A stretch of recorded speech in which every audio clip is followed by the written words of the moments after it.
8টি আপেল 100 টাকায় কিনি, 5টি আপেল 100 টাকায় বিক্রি করলে শতকরা লাভ বা ক্ষতি কত? এখানে তোমরা খেয়াল করো, আমি এখানে একটা টেকনিক, এখানে লাভ বা ক্ষতি বলা হয়েছে, আমরা তাহলে কিছুই জানি না এই অঙ্কের লাভ হবে কি ক্ষতি হবে। ফার্স্ট এটা চিন্তা করবা। দ্বিতীয় চিন্তা করবা যে এখানে টাকার পরিমাণটা সমান, টাকার পরিমাণটা সমান যদি এইরকম টাইপের অঙ্ক হয়, তারপরে আরেকটা টাকার পরিমাণটা যদি সমান থাকে, তারপরে হচ্ছে আরেকটা জিনিস, এই টাকাটা না প্রথমটি 8টি পরে হচ্ছে 5টি, এটা যদি ছোট হয়, এটা যদি ছোট হয় তার মানে হচ্ছে কি লাভ হবে, এটা যদি ছোট হয় তার মানে হচ্ছে লাভ হবে, পরে প্রথমটিটার পরেরটি এটা যদি ছোট হয় এটা লাভ হবে, এটা লাভ হলে আমরা এটাকে ধরবো ক্রয় মূল্য আর এটাকে ধরবো বিক্রয় মূল্য।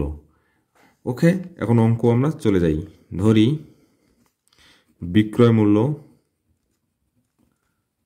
বিক্রয় মূল্য কত টাকা? 8 টাকা ধরলাম। এখন ক্রয় মূল্য, ক্রয় মূল্য 5 টাকা, তাহলে লাভ হয় কত? 5, 6, 7, 8, 3 টাকা। ঠিক আছে, এখন তোমরা খেয়াল করো যে যখন কোনো কিছু আমরা লাভ ক্ষতি বিশ্লেষণ করব তখন অবশ্যই আমাদের ক্রয় মূল্যের উপর, তো ক্রয় মূল্য আমাদের কয় টাকা ছিল? 5 টাকা। এখন আমরা লিখতে পারি 5 টাকায়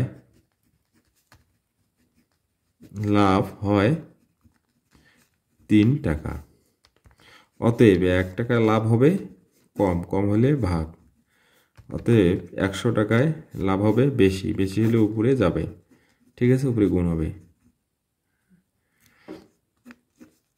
20, তাহলে 60 টাকা।